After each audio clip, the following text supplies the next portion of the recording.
Kaieteur Radio, keeping you informed. Demerara and Essequibo 99.1 FM. Burby's 99.5 FM. Kaieteur Radio.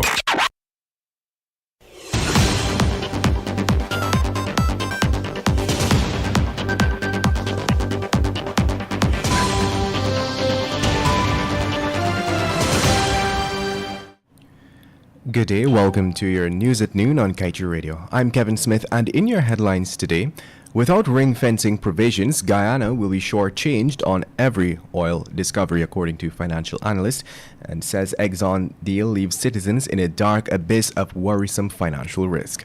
After approving $29 billion in oil projects, EPA now compiling list of competent consultants to undertake environmental studies.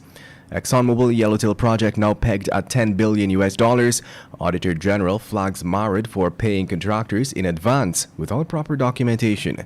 Fishermen feared death after falling into Quarantine River, and opposition heads to court over legality of NRF Act. Stay tuned to stay informed.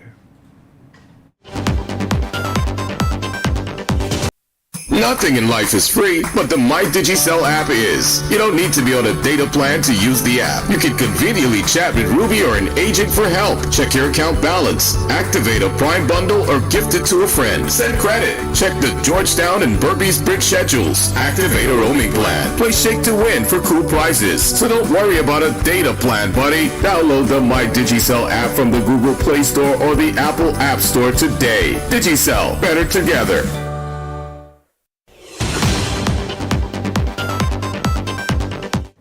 And now for the news in detail. The longer Guyana continues to drag its feet on putting ring fencing provisions into the Stabroek Block deal, the more it continues to shortchange itself on every new discovery or oil project that comes into being.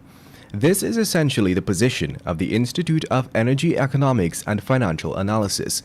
Like Kaieteur and several other regional and international stakeholders have stressed since 2015, the Institute emphasized that ring fencing provisions in the PSA is key, as it would prevent ExxonMobil from deducting expenses associated with other projects against a producing field. This is currently taking place with the Liza Phase 1 project. In the absence of ring fencing provision, ExxonMobil and its partners are able to deduct costs associated with either developing a new oil project or drilling an exploratory well. All of these expenses can be charged against any project that is in operation, such as the Liza Phase 1 and 2 projects. In a report by Director of Financial Analysis at the Institute, Tom Sanzillo, the Stabroek Block deal essentially leaves people of Guyana in a dark abyss of worrisome financial risks. And moving on. After 3 years of oil production and approving $29 billion in oil projects, the Environmental Protection Agency said it is now compiling a list of competent consultants to conduct environmental impact assessments here in Guyana. The regulator body made this disclosure on Monday. In the interim, the EPA noted that it currently approves consultants on a case-by-case basis, informed by respective entities' qualifications and experience. That should be respective agencies' qualifications and experience in conducting environmental studies, similar to what is required. To this end, the agency said it is therefore not required to screen the proposed consultant or consultants with assistance for international environmental groups before approving them. The EPA Executive Director, Mr. Kemraj Parsram, further explained that while the EPA Act states that one of its functions is to compile a list of persons who are qualified and experienced to conduct environmental impact assessments with assistance of international environmental groups, that process is ongoing. And now let's tell you, ExxonMobil disclosed on Monday that it has made a final investment decision for the Yellowtail development offshore Guyana after receiving government and regulatory approvals. The project is initially pegged at approximately $9 billion, but it has now jumped to $10 billion. The company's fourth and largest project in the Stabroek Block is expected to produce approximately 250,000 barrels of oil per day starting in 2025. We understand that Yellowtail's production from the One Guyana FPSO vessel will develop an estimated resource of more than 900 million barrels of oil. The $10 billion project will include 6 drill centers and up to 26 production and 25 injection wells. And moving on, the Auditor General's 2020 report has flagged a contract signed by the Ministry of Public Infrastructure through the Maritime Administration Department in 2019, where a contractor was paid the full contract sum in advance for the rehabilitation and docking of a vessel, where there was no proof of the status of the works. The contract was signed under the ministry on November 27, 2019 for the docking and rehabilitation of the M.L. David P. vessel. According to the AG Deodat Sharma, the entire contract sum of $12.9 million was paid to the contractor in that same year. Although the name of the contractor was not provided by the AG, we had reported that during the opening of this project in September of 2019, 2 contractors had entered bids to carry out the rehabilitation works on the vessel. The firms that bid for the MARAD project were the Guyana National Industrial Company, Inc., which submitted $14.4 million, and Courtney Ben Contracting Services Limited, which submitted $12.9 million. And now let's tell you, a Berbice fisherman is feared dead after he reportedly fell into the Quarantine River on Sunday, April 3, 2022, sometime between 13 hours and 14 hours. Still missing and feared dead is 42-year-old Shani Jagisar of Albert Street, number 79 Village, East Berbice Quarantine. We were informed that Jagisar had left to go fishing with his 50-year-old boat captain in the vicinity of Oriala Village. The captain, who has since been taken into police custody, reportedly told police that their vessel was on the eastern side of the riverbank and he was on the bow of the boat while Jagisar was on the stern driving it when he suddenly heard a splash in the water. The boat captain said when he checked, he saw Jagisar in the water and in a matter of minutes he went under. He said he made checks but did not find him.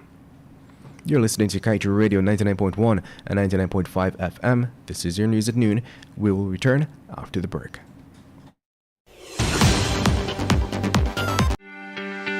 This is GHK Lal inviting you to join me weekdays from Monday to Friday on the National Outlook for commentary on a range of issues. Immediately after the 12 noon and 7 p.m. newscasts on Kaieteur Radio at 99.1 FM and 99.5 FM. Looking forward to you sharing in the conversation.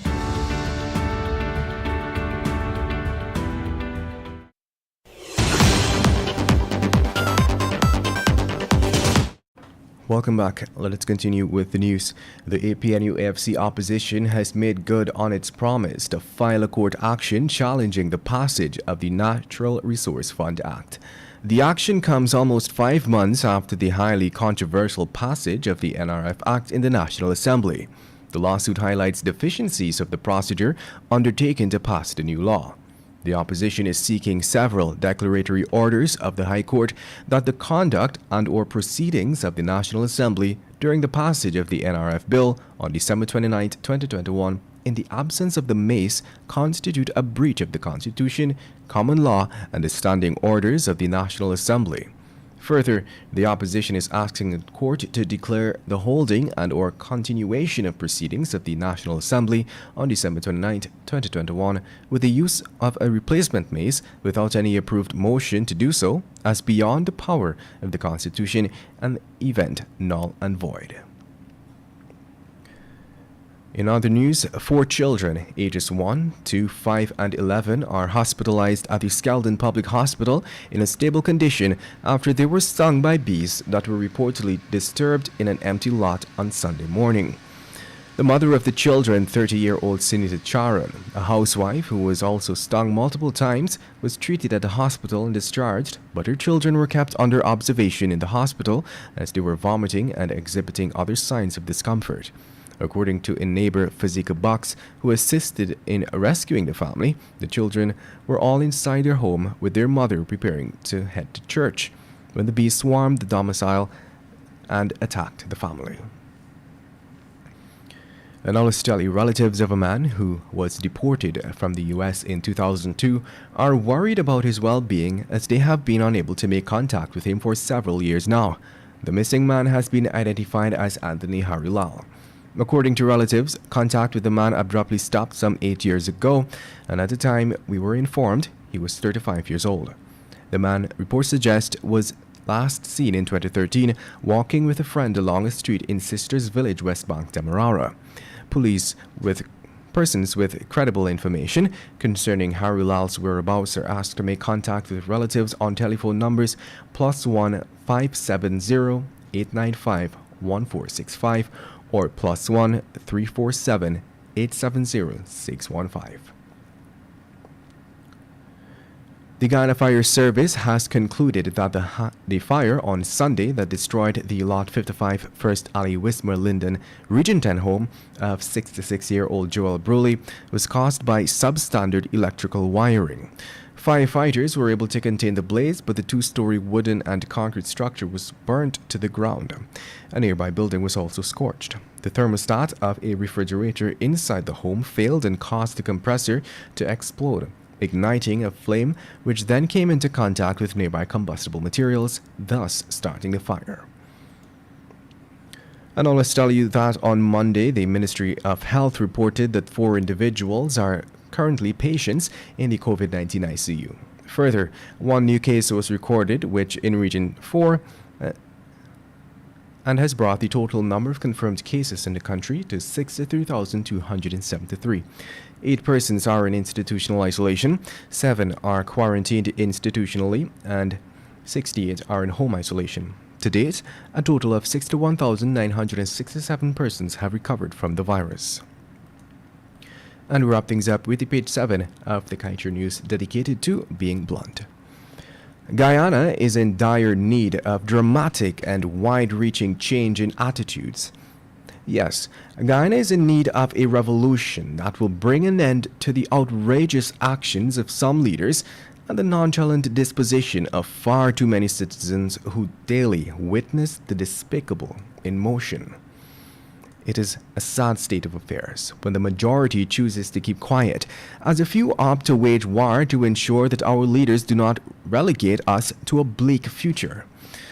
With debt climbing daily and foreigners given the green light to plunder our wealth to the hilt, without measures in place to safeguard the people of this nation, it is clear that a swift and drastic change in attitudes is a necessity. Guyanese, indeed, it is as one Guyana we must fight to protect our patrimony. And with that, we've come to the end of today's News at Noon. I'm Kevin Smith. Thank you for listening.